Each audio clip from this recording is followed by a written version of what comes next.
ஜோதிடம் சகோதர சகோதரிகள் அனைவருக்கும் வணக்கம். குடும்பத்துல பொருளாதாரத்துல முன்னேற்றம் இல்லை, சரிங்க. அதை விட முக்கியமான ஒரு விஷயம் என்னன்னா, பணம் வருதுங்க.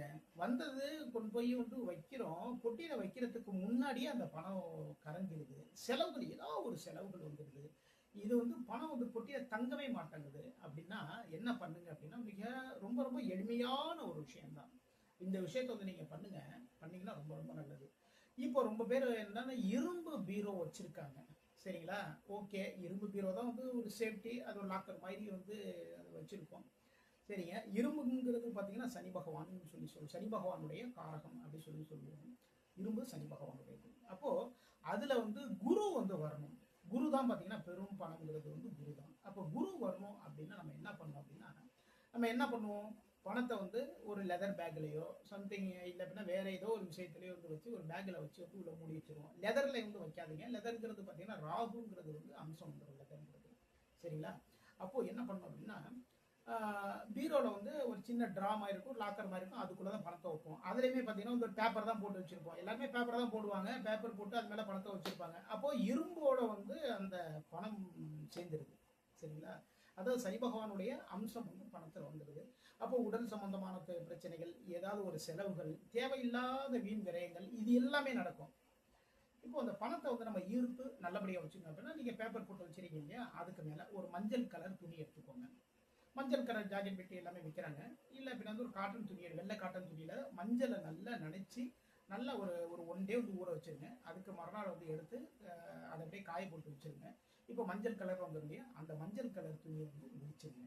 அந்த மஞ்சள் கலர் துணி மேலே பணத்தை வைங்க. அப்படி அந்த பணத்தை வச்சுட்டீங்க இல்லையா, அதுக்கு பக்கத்திலேயே என்ன பண்ணுங்கன்னா, பச்சை கற்பூரம், ஏலக்காய் 5, கிராம்பு 5, ஓகேங்களா? இது எல்லாத்தையுமே ஒரு மஞ்சள் துணி இல்லை அப்படின்னா சிகப்பு துணி இதில் வச்சு நல்ல ஒரு முடிச்சு போட்டு அதையுமே அந்த பணம் வைக்கிறோம் இல்லையா, பணம் வைக்கிறதுக்கு பக்கத்துலேயே வச்சுருங்க. இந்த முடிச்சு வச்சுருங்க. இதை விட முக்கியமாக என்னென்னா வசம்பு அப்படி சொல்லுவாங்க. நீங்கள் நாட்டு மருந்து கடையில் கேட்டால் வசம்பு வாங்கிட்டு வரலாம். வசம்பு அந்த குச்சி மாதிரி இருக்கும். அந்த வசம்பை கொண்டு பணம் வைக்கிற இடத்துல பக்கத்தில் வச்சுக்கோங்க. இப்படி வச்சுட்டீங்கன்னு வச்சுக்கோங்க, பண வரவு வீண் செலவுகள் ஆகாது. நல்லபடியாக நல்ல ஒரு ஆனந்தமான ஒரு செலவுகளுக்காக இந்த பணம் விரயமாகும். இதெல்லாம் நல்லது தானே, நல்ல விஷயங்கள் எல்லாமே நடக்கும். பண விரயங்கிறது அதிகமாக இருக்காது.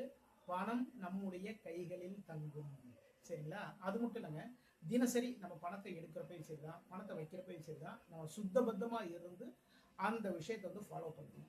குளிக்காமல் இல்லை அப்படின்னா வெளியில் எங்கேயாவது போய் சுற்றிட்டு வர்றோம், வந்ததுக்கப்புறம் பார்த்தீங்கன்னா நேராக போய் பணத்தை கையில் எடுக்கிறது, இதுமாரி எடுக்காதீங்க.